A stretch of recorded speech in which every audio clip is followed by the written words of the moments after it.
Hello everybody, my name is Pinky Vyas. आज मैं आपको सी प्लस प्लस के बारे में बताऊंगी और उसकी कुछ विशेषताओं के बारे में बताऊंगी कि ये हमारे लिए क्यों उपयोगी है। इन जनरली हमने देखा है कि अगर हम सामाजिक वे में देखें तो भाषाएं बहुत प्रकार की होती हैं।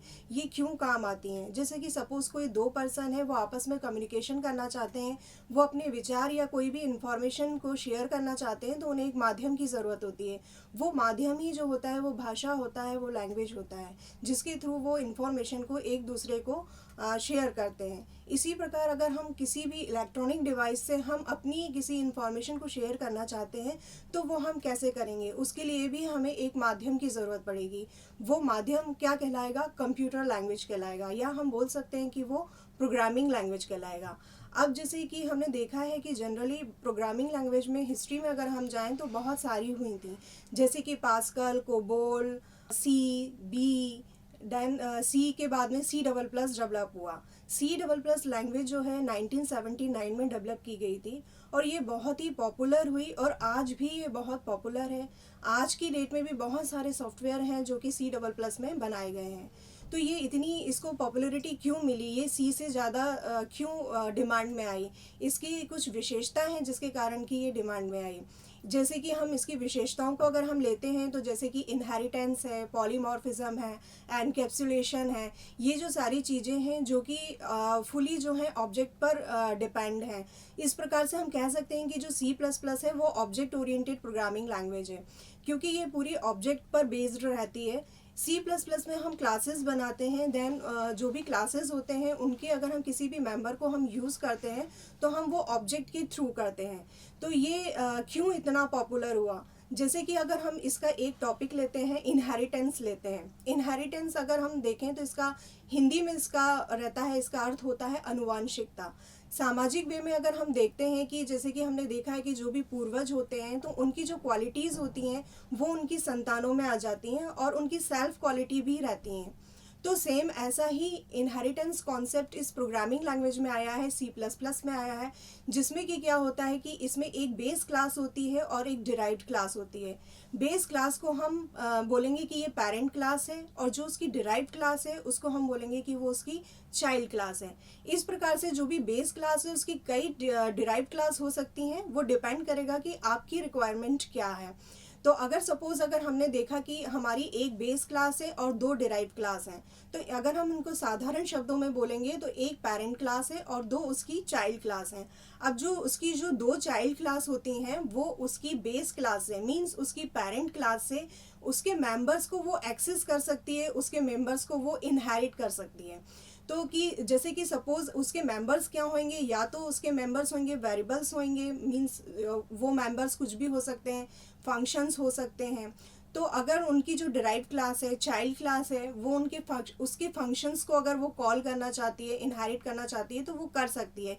क्योंकि ये इनहेरिटेंस कॉन्सेप्ट ही इसलिए बनाया गया है ताकि हम बेस क्लास को के मेंबर्स को उसकी चाइल्ड क्लास में यूज़ कर सकें। तो इस यूज़ करने से हमें क्या फैसिलिटी मिलती है? जैसे कि क्या होता है कि जब हम सी में वर्क करते थे या हम कोई भी पुरानी प्रोग्रामिंग लैंग्वेज में वर्क करते थे, तो होता क्या था कि सपोज़ हमें कोई भी एक एक्स नाम का कोई भी सपोज़ एक फंक्शन है जिसमें कि हमने कुछ टास्क किया गया है और वो हमने यूज़ किया, फिर हमने अदर कोई टास्क किए, फिर उसके बाद में हमें फिर से उसी टास्क की ज़रूरत पड़ी। तो यदि हमें उसी टास्क की वापस से ज़रूरत पड़ रही है तो हम उसको फिर से लिखते थे, मतलब वो राइटिंग प्रोसेस हमारी काफ़ी बढ़ जाती थी। तो ये राइटिंग प्रोसेस को हम रिड्यूस करने के लिए कि हमने क्या किया कि उस पर्टिकुलर फंक्शंस को हमने अपनी पेरेंट क्लास में, मींस हमने उसकी बेस क्लास में वो फंक्शंस डाल दिया, और जब भी हमें उस फंक्शंस की ज़रूरत पड़ रही है डिराइव्ड क्लास में तो हम उसको एक्सेस कर सकते हैं। तो ये हम एक्सेस कैसे करते हैं? ऑब्जेक्ट के थ्रू एक्सेस करते हैं। तो इसीलिए हम सी प्लस प्लस को ऑब्जेक्ट ओरिएंटेड लैंग्वेज बोलते हैं। इसी प्रकार से क्या होता है कि हमारा समय भी बच जाता है कि हमें वो फंक्शंस बार बार नहीं लिखना पड़ता है, हम सिर्फ उसको ऑब्जेक्ट के थ्रू कॉल कर लेते हैं। तो हमारी ये जो राइटिंग प्रोसेस बच जाती है, टाइम हमारा बच जाता है। तो ये हमारे लिए बहुत ही उपयोगी सिद्ध हुआ इनहेरिटेंस कॉन्सेप्ट जो सी प्लस प्लस में आया। ये नया ही इंट्रोड्यूस हुआ जो कि सी में हमें नहीं मिलता था। सी में हमें ये टास्क बार बार करना पड़ता था, बार बार हमें लिखना पड़ता था अगर कोई फंक्शंस की हमें बार बार रिक्वायरमेंट होती थी। इसी प्रकार से हमारा एक और कॉन्सेप्ट आया सी प्लस प्लस में, वो कहलाता है पॉलीमॉर्फिज्म। जैसा कि वर्ड सजेस्ट कर रहा है कि पॉलीमॉर्फिज्म, पॉली मीन्स क्या होता है कि कई, विभिन्न, मॉर्फिज्म मीन्स फॉर्म।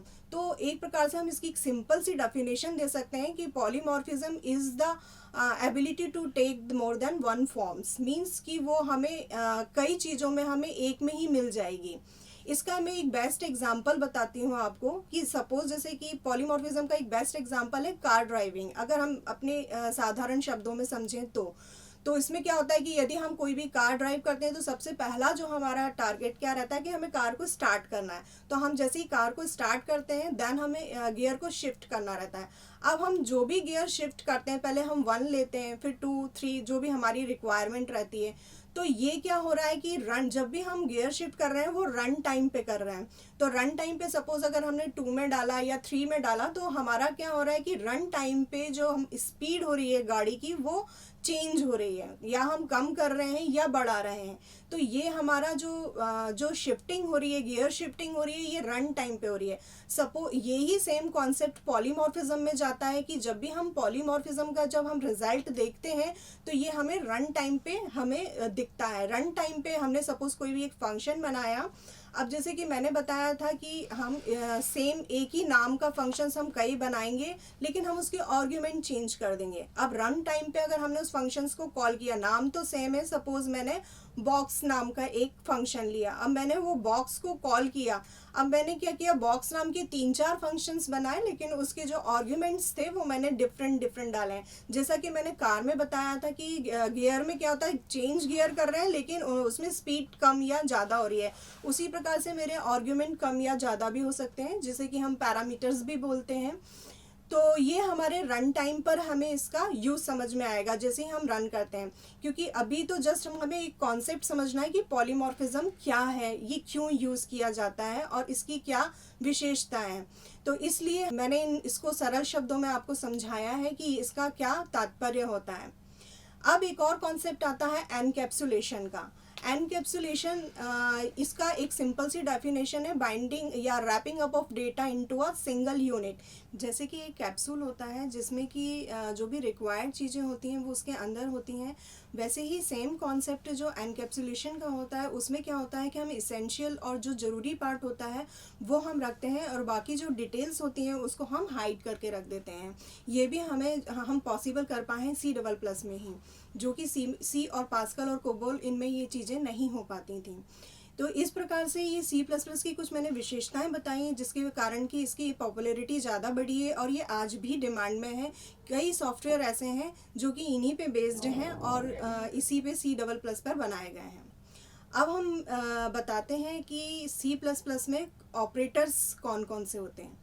जैसे कि हमने अगर सी लैंग्वेज पढ़ी है या हमने पुरानी कुछ लैंग्वेज पढ़ी है तो उनमें जो ऑपरेटर्स होते थे वो तो हैं ही इसमें, और कुछ नए ऑपरेटर्स भी इसमें इंट्रोड्यूस हुए।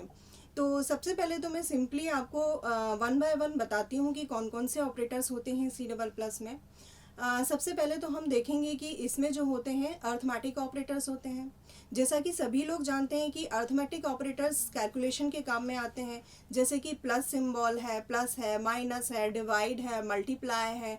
तो ये जितने भी हैं ये हमें कैलकुलेशन पर्पस से यूज़ किए जाते हैं, जिसमें कि हम जो भी हमारी अर्थमेटिक जो प्रॉब्लम्स होती हैं उनको हम सॉर्ट आउट करते हैं।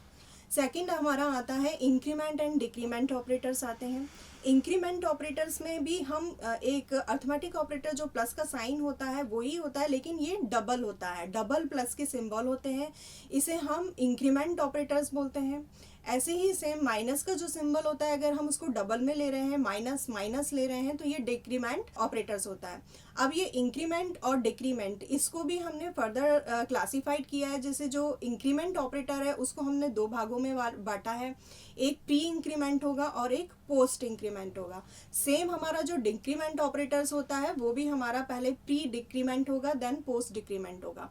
अब ये प्री और पोस्ट का क्या कॉन्सेप्ट है, जैसे कि सपोज मैं एक इक्वेशन, एक सिंपल सी एक इक्वेशंस लेती हूँ कि मैं अगर करना चाहती हूँ कि मेरा कोई भी एक वेरिएबल है x है, तो x में जब भी मैं आउटपुट में मैं चाहती हूँ कि पहले x की जो भी वैल्यू है, सपोज हम एज्यूम करते हैं कि x की वैल्यू 2 है, तो वो अगर हमने उसको पोस्ट लिया है, तो अगर हमने प्रिंट कराया x को, तो वो पहले वो क्या करेगा, 2 को प्रिंट करेगा, देन इंक्रीमेंट करेगा। लेकिन अगर हमने प्री इंक्रीमेंट लिया है, मीन्स हमने प्लस प्लस x लिया है, तो वो क्या करेगा, पहले x की वैल्यू को 1 से इंक्रीज करेगा, देन प्रिंट करेगा। तो सपोज हमने अगर प्लस प्लस x लिया है तो वो 3 प्रिंट करेगा, और अगर हमने x प्लस प्लस किया है तो पहले वो प्रिंट करेगा, फिर उसके बाद में वो उसको इंक्रीज करेगा। सेम डिक्रीमेंट कॉन्सेप्ट जाता है कि अगर हमने माइनस माइनस एक्स किया है तो वो 2 में से 1 को डिक्रीज कर देगा, मीन्स वो 1 प्रिंट करेगा। और अगर हमने लिखा है एक्स माइनस माइनस, तो वो 2 ही प्रिंट करेगा, देन वो डिक्रीज करेगा। और आफ्टर प्रोसेसिंग आप एक्स की वैल्यू जो भी ले रहे हैं, तो जो भी आपने डिक्रीज किया है उस वैल्यूज को, मतलब जो लास्ट प्रोसेस होती है उस वैल्यू से वो वर्क करेगा। तो ये होते हैं हमारे इंक्रीमेंट एंड डिक्रीमेंट ऑपरेटर। फिर आते हैं हम लॉजिकल ऑपरेटर्स में। लॉजिकल ऑपरेटर्स में ये ज़्यादातर कंडीशन में यूज़ किए जाते हैं। जैसे कि सपोज हमें कोई 2 कंडीशंस को साथ साथ में कंपेयर करना है, तो हम लॉजिकल एंड ऑपरेटर्स का यूज़ करेंगे, जो कि एम्परसेंट साइन से, डबल एम्परसेंट साइन से दिखाए जाते हैं, शो किए जाते हैं। इसी प्रकार से लॉजिकल और एक ऑपरेटर्स होता है, मीन्स हमने 2 कंडीशंस दी हैं और हम चाहते हैं या तो ये कंडीशन ट्रू हो या फिर ये कंडीशन ट्रू हो, देन ये स्टेटमेंट चले, तो ये लॉजिकल और ऑपरेटर्स का यूज़ किया जाता है। इसी प्रकार से नॉट ऑपरेटर्स भी होता है, लॉजिकल नॉट ऑपरेटर्स होता है, जो कि कंडीशंस को नेगेटिव शो करता है। इसी प्रकार से रिलेशनल ऑपरेटर्स होते हैं। रिलेशनल ऑपरेटर्स ज़्यादातर जो होते हैं वो कंपैरिजन करने की पर्पज़ से यूज़ किए जाते हैं। जैसे कि हम कोई भी हमारे 2 वेरिएबल हैं, x हैं और y हैं, तो हम उसमें कंपेयर करना चाहते हैं कि वो उसके इक्वल है, कि उससे लेस है, कि उससे ग्रेटर है, क्या उसके नॉट इक्वल टू है। इस तरीके से ये ऑपरेटर्स होते हैं। तो लेस देन का साइन, ग्रेटर देन का साइन, नॉट इक्वल टू का साइन, डबल इक्वल टू का साइन, ये जो भी होते हैं ये हमारे रिलेशनल ऑपरेटर्स होते हैं। और एक और ऑपरेटर्स होते हैं जो कि हमारे डबल लेस देन साइन और डबल ग्रेटर देन साइन से दर्शाए जाते हैं। इसे कि हम insertion operators and extraction operators बोलते हैं। इंसर्शन ऑपरेटर्स जो होते हैं, एक्चुअल में इससे पहले मैं आपको एक चीज़ बताना चाहूँगी कि C++ में अगर जैसे सपोज हमें कोई भी मैसेज को अगर टाइप करना है, तो उसके लिए हम सी आउट का यूज़ करते हैं। मीन्स सी आउट में हम डिस्प्ले करते हैं कोई भी मैसेज को या फिर किसी भी वेरिएबल की वैल्यूज़ को हम शो करते हैं सी आउट से। ये आउटपुट स्ट्रीम होता है सी आउट, और ऐसी इनपुट स्ट्रीम भी होता है सी इन होता है, जो कि एक्सेस करता है। हम किसी भी वेरिएबल हम आस्क करना चाहते हैं कि इसमें हम इनपुट डालें, तो अगर हम इनपुट डालें और वो उस इनपुट को एक्सेप्ट कर लें, तो उसके लिए हम सी इन का उपयोग करते हैं। तो इस प्रकार से जो सी आउट होता है, सी आउट के साथ में हम इंसर्शन ऑपरेटर्स का यूज़ करते हैं, और सी इन के साथ में हम एक्सट्रैक्शन ऑपरेटर्स का यूज़ करते हैं। और ये हमारे इंसर्शन एंड एक्सट्रैक्शन ऑपरेटर्स हुए। अब आते हैं हम कंडीशनल ऑपरेटर्स पर। कंडीशनल ऑपरेटर्स क्वेश्चन मार्क का साइन होता है, देन एक कॉलन का सिंबल होता है। ये दोनों कॉम्बिनेशन में हम जो यूज़ करते हैं उसको हम कहते हैं कंडीशनल ऑपरेटर्स। जैसा कि नाम सजेस्ट कर रहा है कि कंडीशनल ऑपरेटर्स क्या करते हैं कि ये कंडीशन को चेक करते हैं कि अगर जैसे कि हम कोई भी कंडीशंस ट्रू है कि फॉल्स है, अगर ट्रू है तो हम ये वर्क कराना चाहते हैं, फॉल्स है तो हम ये वर्क कराना चाहते हैं। अगर हमारे पास में ऐसी कोई रिक्वायरमेंट जा रही है तो हम कंडीशनल ऑपरेटर्स का यूज़ करते हैं। तो इस प्रकार से मैंने आपको C++ की कुछ विशेषताएं और उसके ऑपरेटर्स के बारे में बताया। Thank you for watching my video.